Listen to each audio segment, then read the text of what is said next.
Good morning.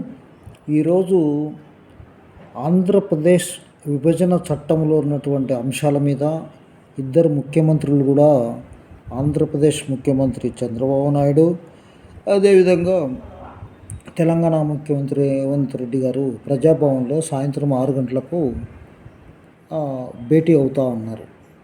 దాంట్లో ఉన్నటువంటి విభజన చట్టాల్లోని అంశాలు ఏంటి, దాంట్లో ఏ విధంగా ఉంటుంది అనేటువంటిది పూర్వపరాలను మనం గమనిస్తే, చంద్రబాబు నాయుడు ఒక లెటర్ రాయడం, 6వ తారీఖు వీళ్ళు టైం ఇవ్వడం, ఇద్దరు ముఖ్యమంత్రులు కూడా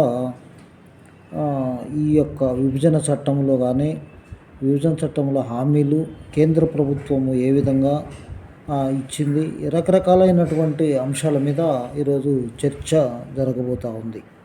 దాంట్లో ముఖ్యంగా చంద్రబాబు నాయుడు తోటి మంత్రులు, రాయలసీమకు చెందిన బీసీ జనార్దన్ రెడ్డి, ఇంకా మిగతా మంత్రులు, సిఎస్లు అందరూ కూడా హాజరు కాబోతున్నారు. ఇంకా తెలంగాణలో ఎవరెవరు హాజరవుతారు అనేది ఇంకా మనకు స్పష్టత రానప్పటికీ సాయంత్రానికి తెలుస్తుంది. ముఖ్యంగా ఈ యొక్క విద్యుత్తు సంక్షోభము వచ్చే టయానికి ఆంధ్రప్రదేశ్ విభజన చట్టంలో తెలంగాణకు కరెంటు ప్రాబ్లం వస్తుందని చెప్పి ఈ యొక్క ఎన్టీపీసీ ద్వారా కొంత చేయడం, ఒక ప్రాజెక్ట్ ఇవ్వడం, సెకండ్ ప్రాజెక్టుకి వచ్చేతలకి కేసీఆర్ గారు ఇంట్రెస్ట్ చూపకపోవడం, పీపీ అంటారు, పవర్ పర్చేస్ చేస్తామని చెప్తేనే పవర్ ప్రాజెక్ట్ పెడతారు కాబట్టి ఆ టైంలో ఆయన ఇంట్రెస్ట్ చూపించకపోవడం, ఎన్టీపీసీ అనేది రాకుండా పోవడం జరిగింది. ఆ పోయిన తర్వాత అది స్వప్రయోజనాల కోసమే చేసాడమని మనకు అనిపిస్తుంది. సొంతంగా ప్రాజెక్టు యాదాద్రి భద్రాద్రి చేసి ఇప్పుడు ఏ విధంగా పవర్ కోసం అప్పుడు ప్రయత్నం చేశాడు, దాన్ని కూడా రాజకీయంగా ఉపయోగించుకున్నాడేమోని, తన స్వార్థం కోసం అనే అనుమానాలు కూడా వస్తూ ఉన్నాయి. ముఖ్యంగా ఏ రోజైనా సరే చంద్రబాబు నాయుడు తోటి విభజన హామీలు గురించి కాకుండా డిస్ప్యూట్లు జటిలం చేసుకొని కోర్టుకు పోవడం, ఆంధ్రప్రదేశ్ రాష్ట్రం కోర్టుకు పోవడం, అదేవిధంగా చంద్రబాబు నాయుడు తోటి సఖ్యత లేకపోవడం, 2014 నుంచి ఈ 18-19 వరకు కూడా ఈ యొక్క విభజనలో ఉన్నటువంటి సమస్యలు పరిష్కారం కాలేదు. కానీ ఇప్పుడు చంద్రబాబు నాయుడు, అదేవిధంగా ఇక్కడ రేవంత్ రెడ్డి కాంగ్రెస్ అయినప్పటికీ, పార్టీలు వేరైనప్పటికీ ఉన్న సమస్యలను పరిష్కరించుకునే మార్గాన్ని అన్వేషించి ఇద్దరు కూడా చేసేవాళ్ళు. గతంలో మనం చూసాం, గతంలో జగన్మోహన్ రెడ్డి అండ్ కేసీఆర్ ఇద్దరు కూడా రాజకీయ చర్చలను మాట్లాడేవాళ్ళు తప్ప విభజన చట్టంలోని హామీలను ఏది కూడా పరిష్కరించే మార్గానికి స్టెప్పులు వేయలేదు. ముఖ్యంగా కొన్ని ఆస్తులను కేసీఆర్ కట్టబెట్టినట్టు, కొన్ని ధారాదత్తం చేసినట్టు కూడా అప్పట్లో వార్తలు రావడం జరిగింది. ముఖ్యంగా ఈ యొక్క ఎంప్లాయీస్ యొక్క సమస్యలు, కొంతమంది హోంగార్డ్స్, కొంతమంది ఎంప్లాయీస్ ఇక్కడి నుంచి అక్కడికి పోవడం, అక్కడి నుంచి ఇక్కడ పోవడం, ఇవన్నీ కూడా సమస్యలు ఉన్నాయి. ఈ సమస్యలన్నిటి కూడా పరిష్కార మార్గాన్ని అన్వేషిస్తూ ఉన్నారు. ఆ అన్వేషణ భాగంగా పరిష్కారం అవుతాయని మనం భావిస్తున్నాం. ముఖ్యంగా ఈ యొక్క ఫైనాన్షియల్కి సంబంధించినటువంటిది, కేంద్ర ప్రభుత్వానికి సంబంధించినటువంటి విభజన చట్టంలో హోంశాఖ బాధ్యత, ఈ షెడ్యూల్ 9-10, రకరకాలైన ఫ్యాక్టరీలు, రకరకాలైనటువంటి విషయాలు కూడా ఇక్కడ మనకు ఉన్నాయి.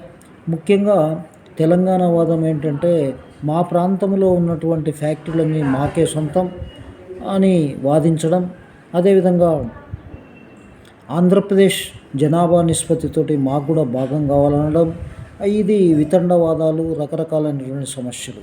అదేవిధంగా ఇక్కడ ఏదైతే ఆంధ్రప్రదేశ్ ఇక్కడ ఫ్యాక్టరీలలో కావాలని అనడంతో ఇక్కడ ఉన్నటువంటి ప్రభుత్వము తిరుపతిలో, అదే గంగవరం పోర్టులో, కృష్ణపట్నంలో కూడా మాకు కూడా వాటా కావాలని అడగడం జరిగింది. ఇప్పుడు కూడా డిమాండ్ పెడతారని మనకు వార్తలు వస్తున్నాయి.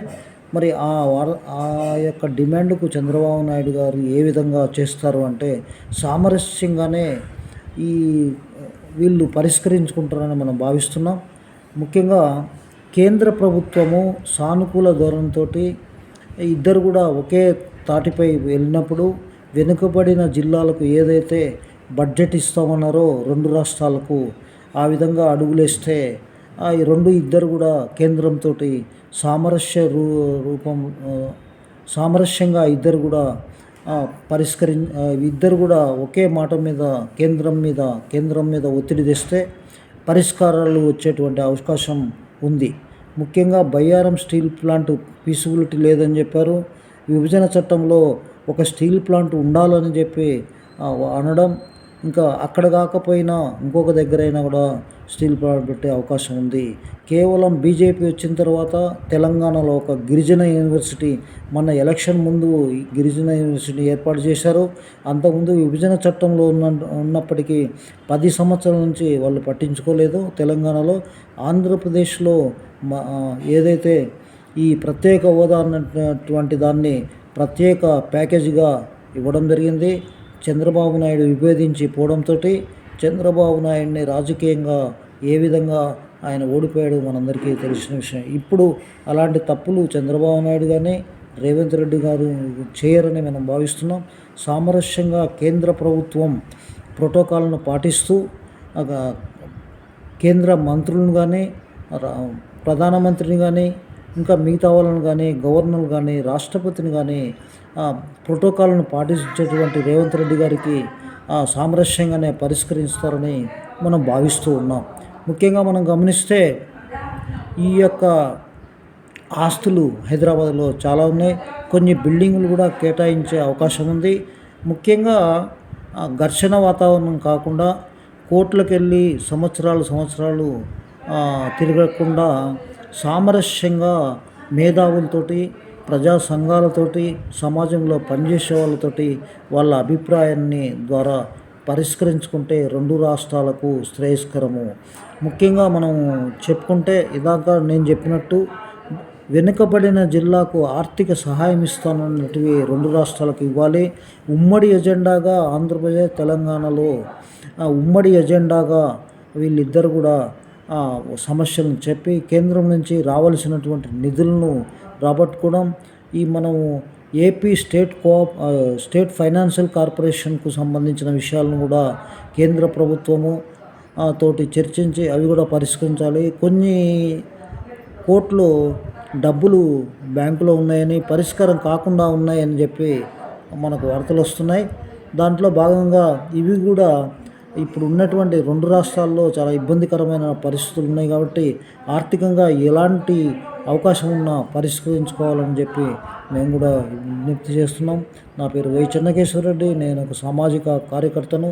నా రిక్వెస్ట్ ఏంటంటే రేవంత్ రెడ్డి గారు కానీ చంద్రబాబు నాయుడు కానీ బేషరతులు పోయి కేసీఆర్ వల్లనే మనకు ఈ విధంగా అయింది, రాజకీయ విమర్శలకు రాజకీయంగా పోకుండా ఉన్న సమస్యలను అందులో చర్చించి ఆ యొక్క సలహాలు సూచనలు తీసుకొని ఒకసారిగా ఉంటే 2 సార్లు 3 సార్లు ప్రజాభవన్లో చర్చలు పెట్టుకొని లేదా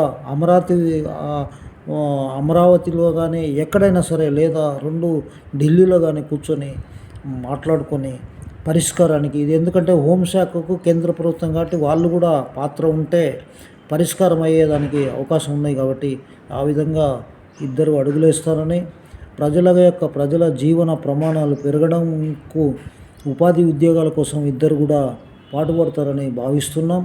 అదేవిధంగా ఎవరైతే ఉద్రేక భావాలకు కాకుండా ఎవరి రాజకీయాలు వాళ్ళకు ఉన్నప్పటికీ ముఖ్యంగా ప్రజల శ్రేయస్సే ముఖ్యం కాబట్టి ఇద్దరు కూడా ఆ విధంగా అడుగులేస్తారని భావిస్తున్నాం.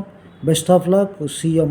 అదేవిధంగా మన ఫేవరెట్ అయినటువంటి బీసీ జనార్దన్ రెడ్డి గారికి కూడా ధన్యవాదాలు చెప్పుకుంటూ ఇద్దరికి కూడా ఈ విభజన హామీలో ఉన్నటువంటి సమస్యలను పరిష్కార దిశగా అడుగులేస్తారని మేము చెప్పుకుంటూ ఇంతటితో విరమిస్తున్నాం. నమస్తే, థ్యాంక్ యూ వెరీ మచ్.